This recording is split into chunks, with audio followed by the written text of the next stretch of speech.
Bismillahirrahmanirrahim. Assalamualaikum warahmatullahi wabarakatuh.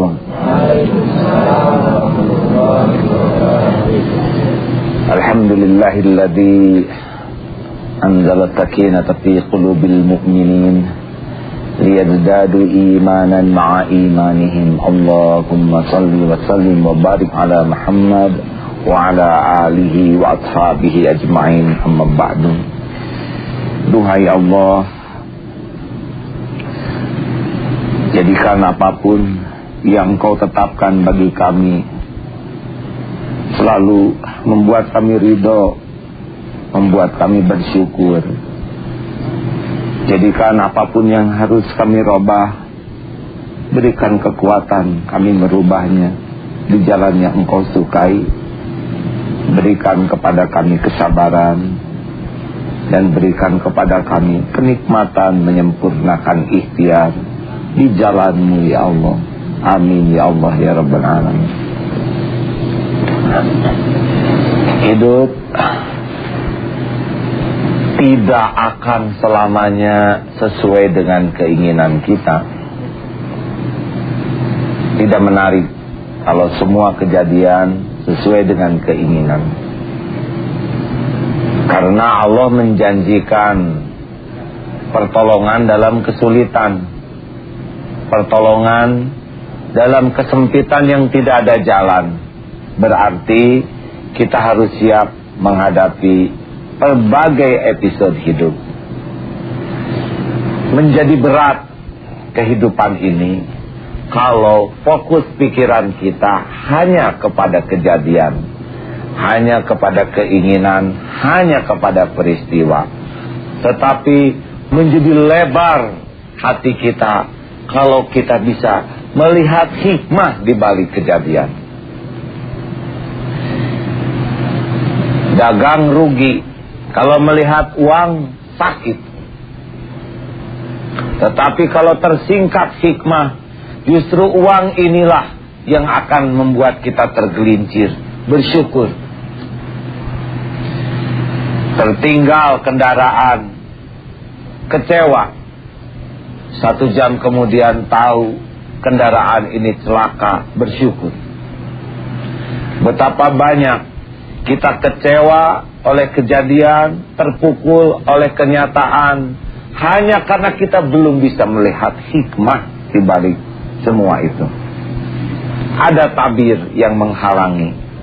Inilah yang kita coba singkap dalam kajian di malam ini. Silakan Ustaz. Allah Subhanahu wa taala berfirman di dalam surah ke-8 Al-Anfal ayat 2. A'udzubillahi minasyaitonir rajim. Bismillahirrahmanirrahim. Innamal mu'minuna allazina idza dzukirallahu wajilat qulubuhum wa idza tuliyat alaihim ayatuhu zadatuhum imana wa ala rabbihim yatawakkalun. Shadaqallahul azim. Yang artinya, sesungguhnya orang-orang yang beriman itu adalah mereka yang apabila disebut asma Allah, gemetarlah hati mereka, dan apabila dibacakan kepada mereka ayat-ayatnya, bertambahlah iman mereka karenanya, dan kepada Tuhanlah mereka bertawakal. Maha benar Allah yang maha agung dengan segala firman-Nya. Al-Hikmah berkata, kaifa yashruqu qalbu suwarul akwani muntabi'atun fi mira'atihi am kaifa yarhalu ilallahi wa huwa mukabbalun bi syahawatihi am kaifa yatma'u an yadkhula hadratallahi wa huwa lam yatatahhar min janabati ghafalatihi am kaifa yarju an yafhama daqa'iqal asrari wa huwa lam yatub min hawafatihi hawasihi. Bagaimana akan dapat terang hati seorang yang gambar dunia ini terlukis dalam lensa cermin hatinya? Atau bagaimana akan pergi menuju kepada Allah padahal ia masih terikat, terbelenggu oleh syahwat hawa nafsunya? Atau bagaimana akan dapat masuk kehadirat Allah yang Maha Agung, padahal ia belum bersih dari kelalaiannya, yang di sini diumpamakan dengan karena dosanya, janabatnya, atau bagaimana mengharap akan mengerti rahasia yang halus, padahal ia belum bertaubat dengan sungguh-sungguh dari kekeliruannya. Saudaraku, bagaimana kita akan merasakan nikmatnya mengenal Allah yang Maha Agung jikalau selera kita masih yang rendah dan yang kotor? Bagaimana kita bisa mendekat kepada yang Maha Suci jikalau kita kotori hati ini dengan sesuatu yang nista, iri, dengki, benci? Jadi tidak ada yang menghijab dari semua kenikmatan membuka hikmah kecuali kita masih menutup tabir hati kita dengan dosa, dengan maksiat, buah dari ketidaksungguhan kita mengendalikan syahwat. Tabir hati membuat kita tidak bisa mengenal hikmah. Tabir hati, kata dosa, membuat kita tidak bisa mengenal Allah. Dan itulah yang membuat kita sengsara dan juga hina. Na'udzubillahi min dzalik.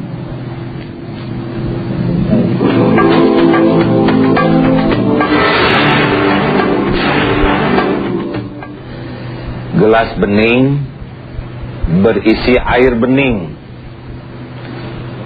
dimasukkan satu butir debu, mudah melihatnya, mudah pula mengambilnya. Gelas kotor berisi air kotor, jangankan debu, paku yang berbahaya saja tidak terlihat.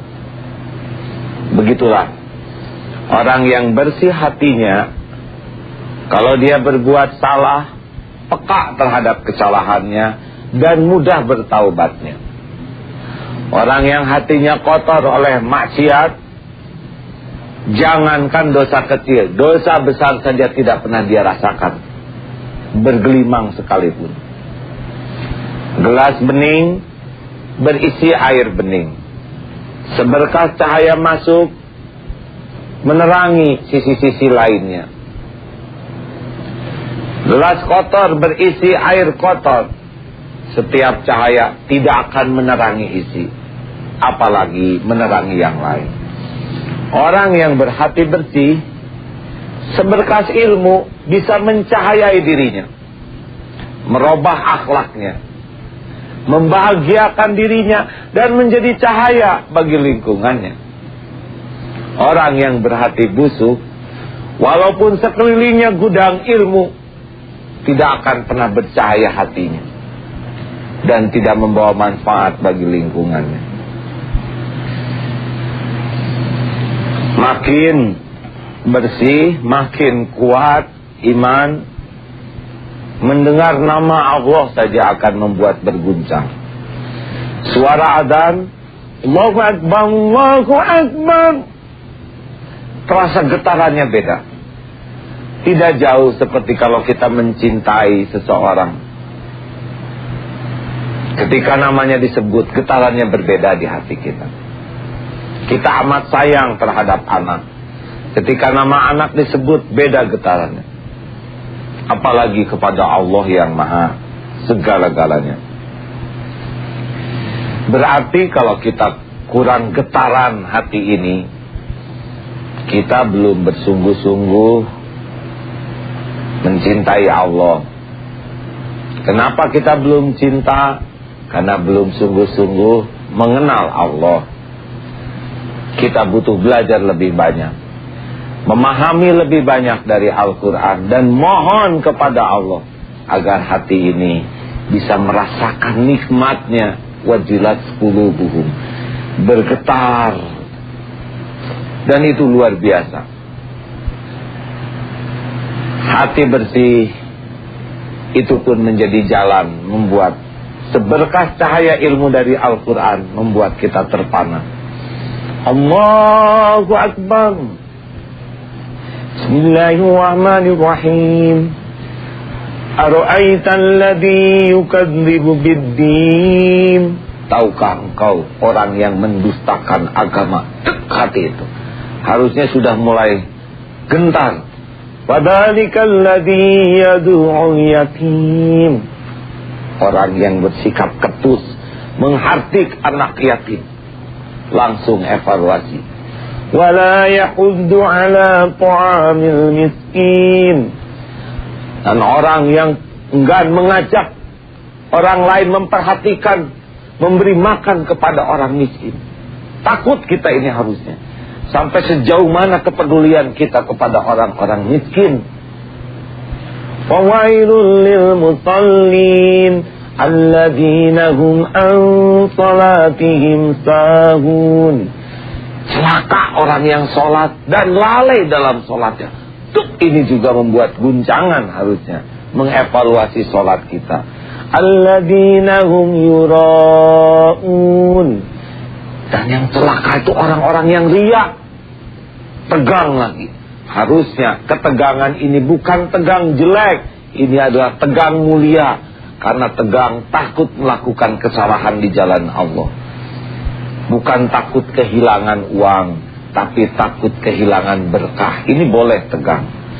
Bukan takut tidak punya penghormatan dari orang lain, tapi takut tidak bisa menghormati keagungan Allah. Itu yang boleh tegang. Oleh karena itu, makin kita memahami dengan niat bersih, insya Allah ayat-ayat Allah akan mengguncangkan hati kita. Wa yamna'unal ma'un. Dan orang yang enggan menolong orang lain dengan barang yang berguna. Allah menciptakan kita lengkap dengan nafsu. Berbagai jenis nafsu. Kalau dalam bahasa Indonesia ada nafsu makan. Walaupun syahwatnya ini berbeda dengan pemahaman bahasa Arab. Kalau tidak ada nafsu makan, berat. Ada juga amarah. Nafsu amarah penting. Orang yang tidak punya marah tidak bisa membela. Tapi orang yang diperbudak marah itu yang menjadi hina. Istri disentuh orang lain harus sebagai suami punya izzah, punya harga diri untuk marah. Agama digempur, kita harus punya kemarahan untuk membela. Lihat orang yang zalim, kita harus punya kemarahan untuk menegakkan yang hak. Syahwat perlu. Kalau tidak ada, tidak akan menjadi bagian kehidupan yang indah. Tetapi diperbudak syahwat atau tidak halal, itulah. Maka nafsu tidak jadi masalah. Yang jadi masalah adalah tidak mengendalikan nafsu. Kuda kalau dididik, dilatih, dia bisa membawa manfaat. Persis nafsu juga begitu. Nah, bagaimana supaya bisa mengendalikan nafsu? Untuk tahu saja, nafsu itu senangnya menjauh dari Allah. Dia ringan untuk berbuat maksiat dan berat untuk berbuat taat. Itu tabiat nafsu. Jadi hati-hati kalau kita tiba-tiba senang sekali berbuat sesuatu, harus mulai ada rem. Karena kecenderungan berbuat maksiat, perilakunya begitu.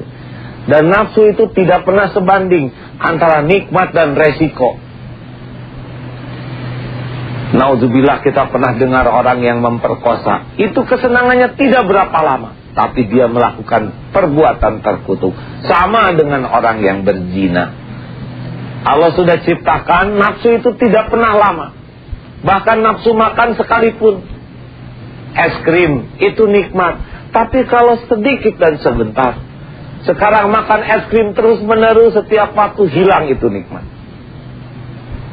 Tapi resikonya kalau orang tidak bisa mengendalikan diri, berbagai penyakit, berbagai maksiat. Nah, dengan kesadaran bahwa nafsu yang diridhoi Allah disebut nafsul mutmainnah. Inilah yang kita pelihara dengan ilmu. Tahan, renungkan, apakah ini disukai Allah atau tidak. Kalau tidak, pasti besar resikonya, sedikit yang disukainya. Akankah kita gadaikan kehormatan hanya karena kesenangan yang tidak seberapa?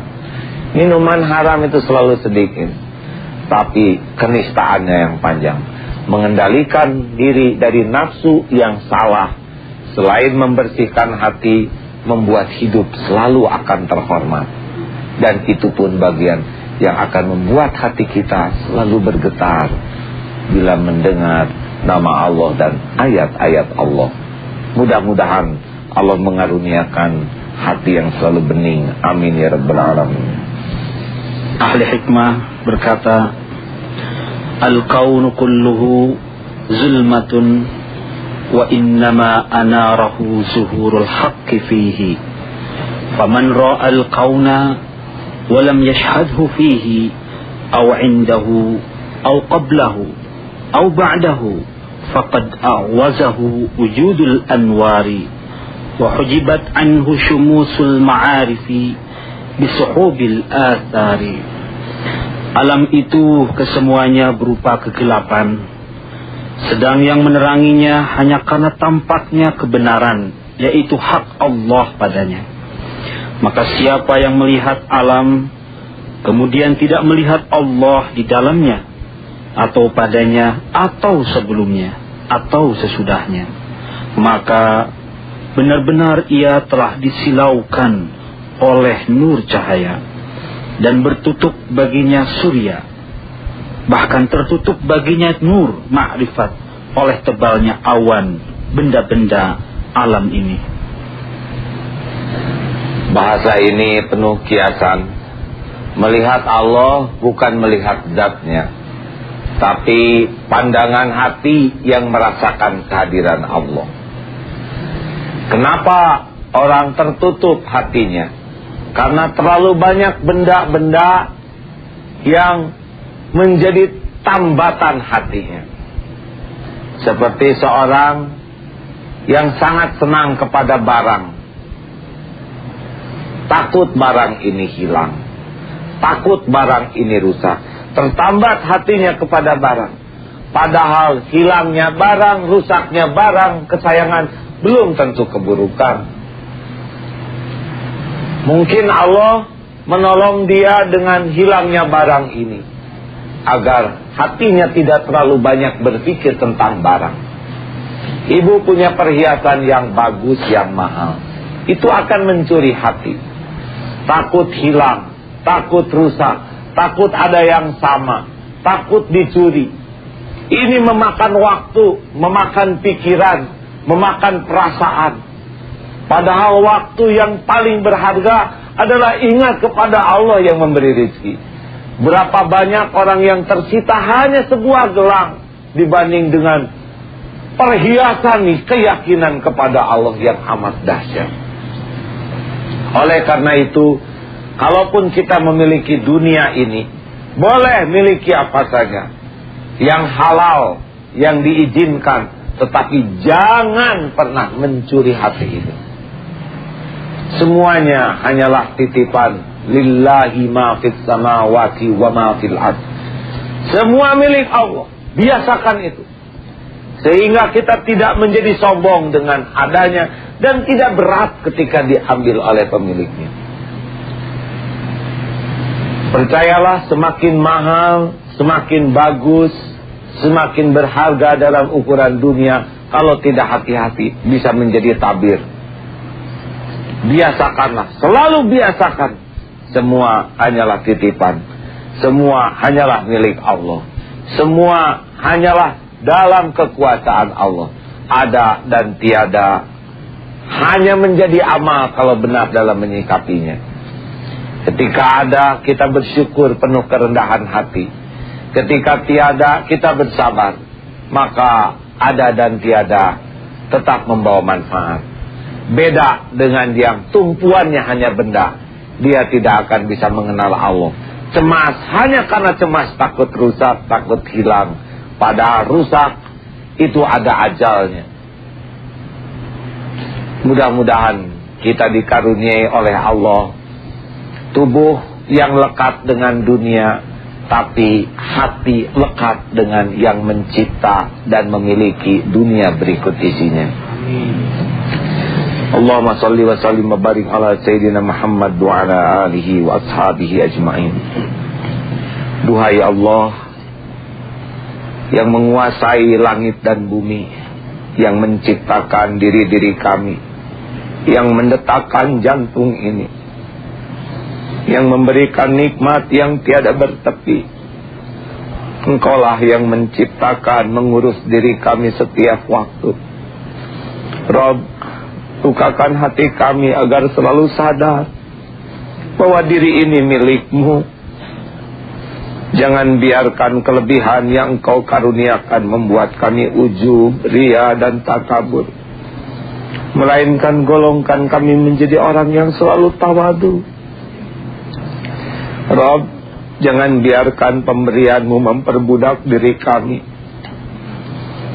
Betapapun dunia Engkau berikan kepada kami, jangan pernah biarkan dunia ini mengisi hati ini.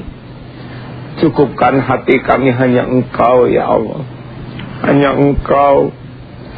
Jangan biarkan pujian dan penghargaan makhluk-makhluk-Mu mencuri hati kami.